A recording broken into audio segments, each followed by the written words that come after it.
from Witchpeace Craft. Welcome to my Halloween, whichever way you want to pronounce it, market prep. Yes, my local community is doing a small boutique market for Halloween for the kids in the area who they feel it would be great to offer some entertainment to. Now, I'm no doubt lots of Australians have said in videos it's not very well followed, recognised or popular down under.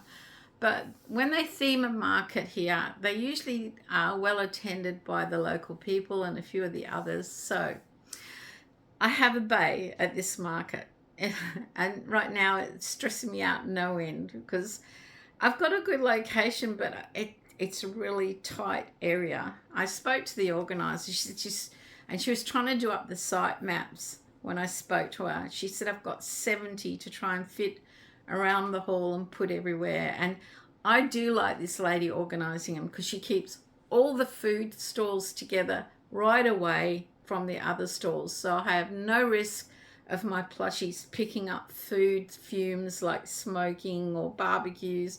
They're well over the other side. She sort of like does all the plants and gardens, all the food over there, and then down here near is all the other stalls like mine, crafting stalls, you know, bric-a-brac, all that sort of thing. And I do like that, but it is hard work, she said, because she's got 70 and she's got to try and fit them all in. Unlike the beach market where it was just one straight line and she could just go, it's a lot more difficult. So she was going to be late out with the site map. I did get it. I'm just not sure about the bay size. Reeves, Thing and I are going down later because they should be marked out so I can get an idea of the size. I've already decided to cull some of the things that I would normally take to market and have less.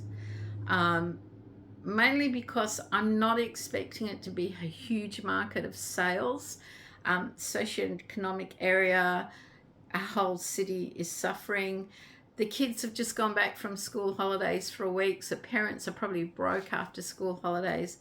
But it should be fun because the organisers, they have the community hall and they set it up all around it. And the community hall is the vampire cave where the kids can go and visit and get spooked out like a ghost train or haunted house, except it's a vampire cave. And the lady who's organising it is dressing up as a ghost. And she was telling me about her outfit. And I'm saying, you're going to be so hot because the weather's just got a lot warmer. We're up to, you know, like 30 Celsius average, quite a bit of humidity, 85 to 90% humidity.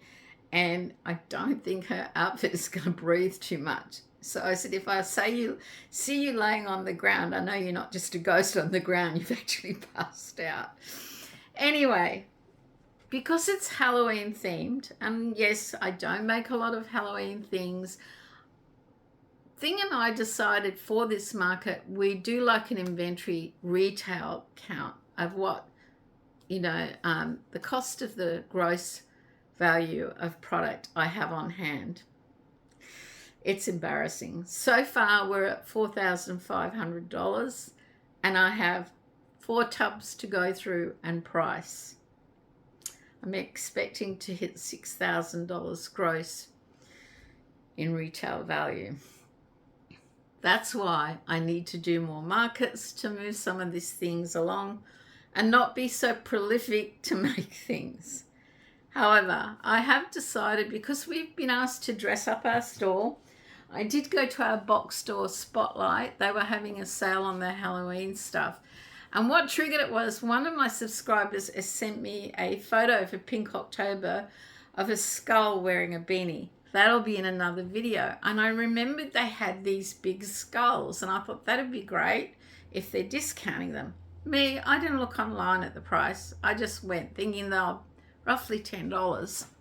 I get there. Oh no. These lightweight plastic skulls were originally $50, marked down to $30, which is absolutely ridiculous. But it wasn't a wasted trip because I bought a witch's hat and I decorated it with flowers. There's my hat. I'll have a witch's hat. It's really lightweight. I'll fix up my hair better. and I'll offer a bit of shade even with my canopy when I'm walking around. But $2 witch's hat. I also got some, I'll take it off, like dollar packets of spider web I can hang up. Anyway, let's get started with what I've made, because I've been rambling on about other things.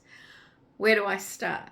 Well, I was making dice bags because they were popular, and I came across some yarn in my yarn stock that was last year's Halloween cakes. They were like mixed cakes of different colors, and I had 2 left, and I decided I would freehand in the dragon scale style 2 dice bags. So this is the purple one and this is the green. I must have used some of this purple, or there wasn't as much in the cake because it's turned out smaller. But I have 2 dice bags I'm going to be selling in my Halloween section.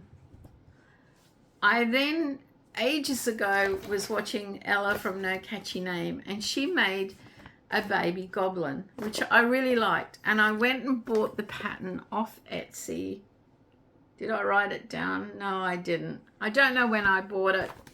Would have been in August sometime. There it is. It's on Etsy, paid for pattern by MadelineMaeCo. And that's it there. And I made it. And I really like it. And I probably will make more, because there's mine. Ta-da! Now, all of it's Zaddy Craft except the horns, because they're pure white and they're polar fleece. And I use red as an accent colour. But that is my baby goblin for my Halloween part of the table. I do love this pattern, and I would make it again. I hesitated at the face, but I'm glad I embroidered the face on. It is an awesome pattern. Highly recommend this. Now remember, pattern links will be in the description below if you want to check them out. Paid for pattern on Etsy. I then decided, I remembered the beach market that we used to have. The one time I had a couple of things, I did 2 tea cozies. One was a witch and one was a jack-o'-lantern. And they were my first sales that day. A lady bought both of them, and I had priced them a lot more than I normally do. So I broke out my knitting graphs, and I made my evil smiling jack-o'-lantern tea cozy in knitted. I can't remember what wool this is. It's acrylic, and this is a crochet twirly. They're all acrylic. It's 10 ply because it's quite thick, and it's got a face both sides. So that's my jack-o'-lantern tea cozy. I then, because I have another graft I have a Jack tea cozy graft. I made it before for a make-along, something about spring, spooky spring, and I made it with daffodils on top. But this time, ta-da, it's got hot pink flowers. It should be really Jill. There you go, both sides. This is my knitting graft that Reeves did up for me that I knit to. The flowers are actually a tutorial by Ella at No Catchy Name for daffodils, but I didn't do daffodils. I just did them in pink, black, and this really fluoro green leaves. I just wanted it to look, I don't know, really spooky, different. But they're my 2 tea cozies I'll have up in that section. I then, sorry, I have to put it down. I then, through our inventory count, I realized I had 2, maybe 3 Halloween tea towels left over from last year I hadn't sold. And I found one in my tea towel stock, so I finished that one and put a topper on it. These were all sent to me by a lovely subscriber, Raylene. Hi, Raylene. And yes, these, with the others, will go on sale there. But it's my tea towel topper, and the lovely button was supplied by my friend Uya, who gave me a huge amount of buttons. So I'll have some tea towels. As you can see, my section for this market is going to be a little different. I then thought, well, I'd better have more toys for the kids to buy. I can't remember who I was watching, but people were making Oogie Boogie for their stalls. And this is a free pattern on Instagram by All Doodle Out Design. I didn't even know who Oogie Boogie was, but I made 2. This is Motivera blanket yarn.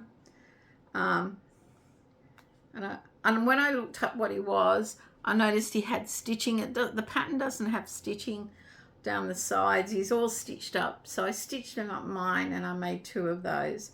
Look, I'm only going to be selling those for $8. Like I said, my pricing is geared at the demographic I'm selling to. And I know what these people will pay. And I'm more than happy with $8 for these 2. They were a really quick make. I then decided I needed some ghosts. So I checked out Crochet Carpenter's ghost. I've forgotten what he calls his ghost. It's a free pattern on Instagram, and I made one in Motivera blanket yarn. Ta-da! Just a little ghost that I'll have on the stall to sell. I then decided I'd use Zaddy craft yarn and make one. Now, the yarn I have is not the pure new white. It's sort of an off-white, and you can tell he's a little off-white. He turned out smaller, and I put him on a key ring. So I've got a little ghost on a key ring. And then, going through my stock, I realized I had 2 other plushy spiders, and I have crocheted like white glittery cobweb where they're going to hang from the canopy. So I've got these 2 spiders, which are both different patterns, and I bought the jumping spider pattern in August for $2.21 Australian. It was on special, and I hadn't made any, and I thought, well, I'll make some, and I made this one. This is in the Saucer fiber yarn that was sent to me by Mel from Beanie Queen. I love the yarn. The pattern itself, I don't know. I found it difficult. It's not that the instructions are difficult. I don't know if it's just so small for my sausage fingers. But I don't know if I'd do it again or if I'd try a different yarn. But it wasn't the yarn. It was definitely trying to make it that was difficult for me.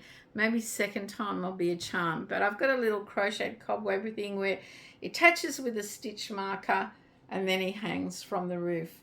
And I'll have a few of the, I'll have this and the other 2 hanging around to decorate up the stall. Then last night I finished, I saw this, I think her name's Karen on Yarn and Whimsy, where she does lots of pattern reviews, and she does this, and I think this was in her Halloween section of patterns, and she made the ghost dog, and I've made Zero the ghost dog. I made him in Motivera blanket yarn. He's like a little snuggly, or what do they call it, lovey, that a little child could hold. There's no body to it, there's just a head. His ears go back, yes, the opening's at the front. I can't remember what, it's a Disney movie with Zero the ghost dog. The hardest bit for me was the nose, but I do like it. And when I asked Reeves and Thing what I should charge, they both said the same amount at the same time. And so we'll see how we go with that. If I was to make him again, I think I'd like to try him in the new Zaddy Craft White. I think he might actually be a little softer and work out a little better. The ears, well, they're always going to curl however they want to. But that's Zero the ghost dog. He's a free pattern on Instagram by Crochet by Sammy ghost dog. But it's actually based on Zero from a Disney movie. So that's another little toy I have. Look, I have other things for this section. I'm going to have like a decorated section for Halloween. I've got snakes, other spiders, all sorts of little things, monsters that can go in that section. And then on the other side, when we go down and check it this afternoon, if it works out the way I've got it planned, I'm going to have like all my other Marini plushies that I've done. And I have made some other plushies that I'll share with you in another video. Hopefully I'll do the video before they get sold. But yeah, right now how I'm going to set it up is going to be hit and miss till I can see the size and where we're going to be exactly if it's marked out. And then we'll go from there. I do have a lot of stuff, and when push came to shove, like I have something like 25 tea cozies, and I'm taking those two plus 2 others, only taking 4. I have like 20 loveys and I'm only taking 3. And one of those is the ghost dog because I call him a lovey. So I've really culled on what I'm taking. Part of that is setting up is difficult. We have to pull into like a roadside parking, unload and drive off and park somewhere else because it's just too hard for everyone to, you can't unload a bit, set up, unload a bit, set up. There's just no room to do that here. So, and everyone's been given a different bump in time. We're bumping in first at 6 a.m. We only live 5 minutes away, and that's probably why that's been done that way. Anyone local is bumping in early because we don't have as far to travel.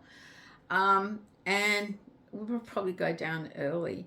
And even if we just drop our stuff where it's supposed to be and go off and park and come back and help the organisers, because it should be fun. I think if it may not be financially rewarding, if I move a bit of stock along, great.